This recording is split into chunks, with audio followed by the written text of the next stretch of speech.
Hi, everyone. You are learning a foreign language, English. Maybe you're learning other foreign languages too. Some students are studying Italian, Korean. I learned a foreign language, Japanese. I wanted to talk about that today, learning Japanese. That's today's topic. Before I start, I want to give a shout out to Mr. M. Mr. M, you know who you are? He told me he watches these videos. Thank you, Mr. M. Hello. Happy New Year. Before I start, also, I wanted to show you something. My daughter's husband is from Iwate Prefecture. And when he visited me, I mentioned that I missed pecan nuts. Pecan nuts. In Texas, we have pecan trees everywhere. There were many pecan trees just around my house. So we had pecans all the time. We had as many pecans as we could eat. And in Japan, it's difficult to find pecans. Even if I find them, they're very expensive. So he went to some shop in Ginza and he bought me a big bag full of little packages of pecans. These are the plain pecans. These are my favorite. I'll try to find a good one. Anyway, it looks kind of like this. Just a simple nut. They're so delicious and they taste like home. They taste like Texas. Thank you, thank you, thank you to my son-in-law for these wonderful pecans. I'm enjoying them so much. Okay, so today's topic is uh, learning Japanese. As you know, probably, I came to Japan in 1988, which was Showa 63. I had graduated from university, and at my university, there were no classes for learning Japanese. The only Japanese I learned was from my Japanese friends who were also students at the same university. And I just learned really basic things like domo. Everybody said domo. They said that means hello and thank you and everything has it's almighty greeting. And I learned konnichiwa. And I learned a few tongue twisters like tonari no kyaku wa yoku kakiku kyaku da. Somebody wrote that on a paper for me in Roman letters, and I memorized it. And I was so proud that I could say a Japanese tongue twister, even though I didn't understand the meaning. So when I decided I wanted to come to Japan, uh, because my fiance was from Japan, he thought I should learn to read Japanese, of course, and he made some flashcards, little cards for me of the katakana and hiragana. And I would, on one side was the character, the katakana or the hiragana letter, and on the other side was the Roman letter pronunciation. And so I would practice and practice and practice and practice, and I finally learned hiragana and katakana before I came to Japan. Um, on the train from Tokyo to Oita, I practiced over and over and over. どうぞよろしくお願いします to tell my fiance's parents when I met them. He told me that's a polite way to say, nice to meet you. So I practiced over and over. And I said to him, and he would say, no, no, no, you have to say, and he would correct me. And so I learned that phrase. At the time I came to Japan, there were very few foreigners who spoke Japanese. There were not many foreigners who spoke Japanese at that time. Now there's so many foreigners who speak really good Japanese. But when I came, there were very few. The foreigners who could speak Japanese were like celebrities. National celebrities. Remember Kento Girubato and Kento Delicato and Danielu and Wiki-san. Remember all those people? they could speak Japanese, so they were on TV. They were on TV often. And it was like, wow, they can speak Japanese. And even locally, there were a few people in my city who spoke, a few foreigners in my city who spoke Japanese. And all of us other foreigners who didn't speak Japanese were like, whoa, wow. And they were like local celebrities because they spoke Japanese. So at that time, that was the atmosphere. It's like, of course, foreigners don't speak Japanese. If they speak Japanese, it's amazing. They're celebrities. That was the atmosphere then. And I remember I thought my life will be easier if I can learn Japanese, of course. So one of my foreign friends, one of my American friends who did speak Japanese, she went to a university that had Japanese studies. She spoke really good Japanese.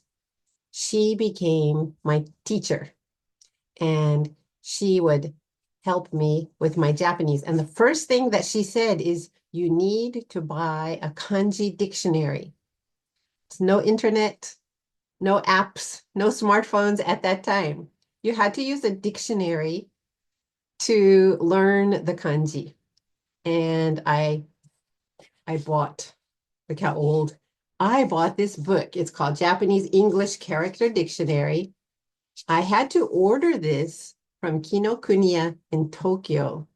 And I remember just the book was 6,000 yen, I think. It was kind of expensive, I thought.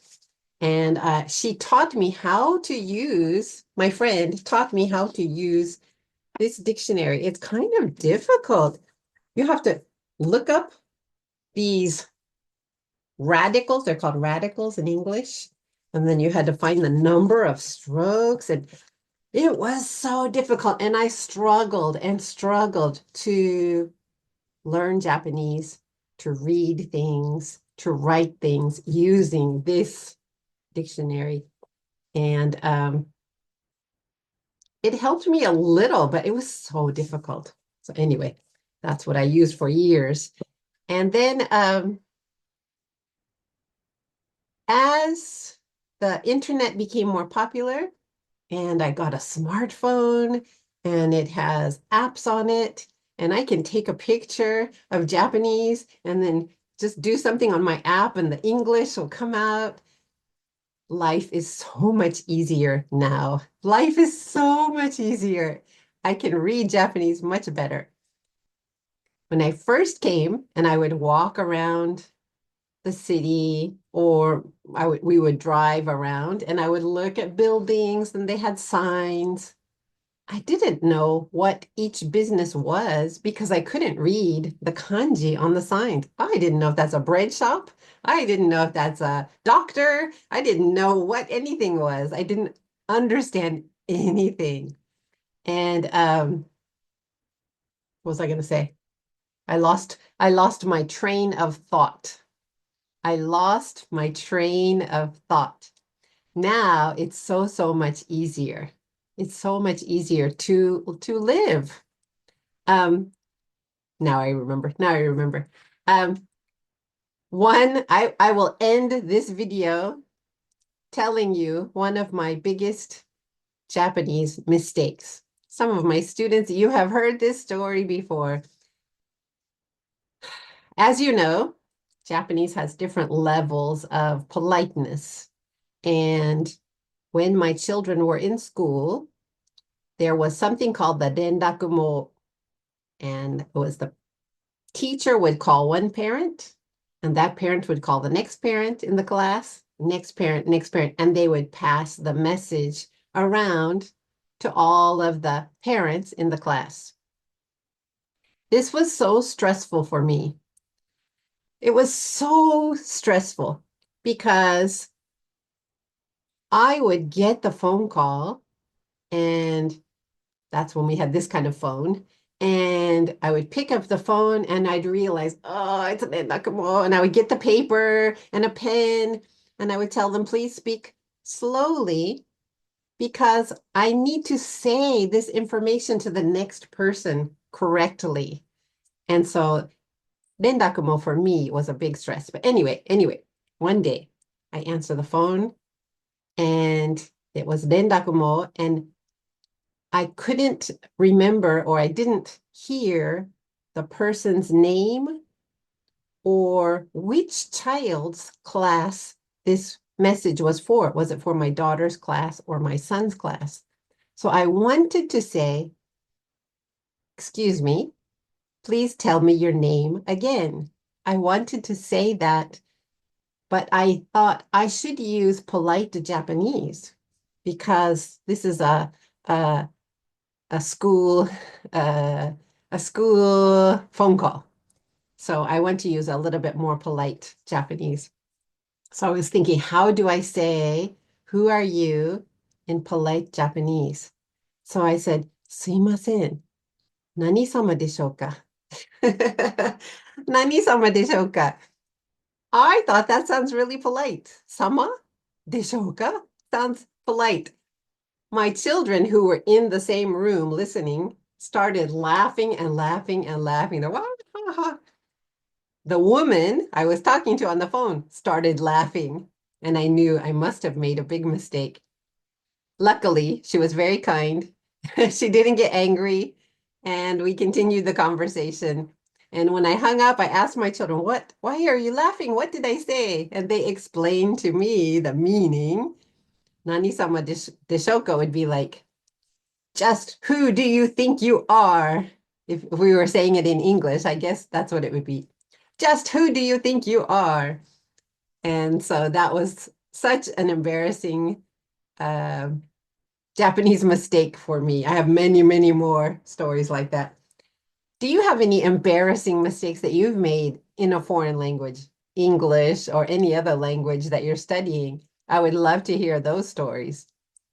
Oh, life is easier now with the internet for people studying English and for people who are trying to learn Japanese. Um, okay, I can't remember if I said this or not, but I'll say it again. Tap the CC button to see the subtitles. That's all for today. Everybody take care. Have a good day. God bless you and goodbye. See you next time.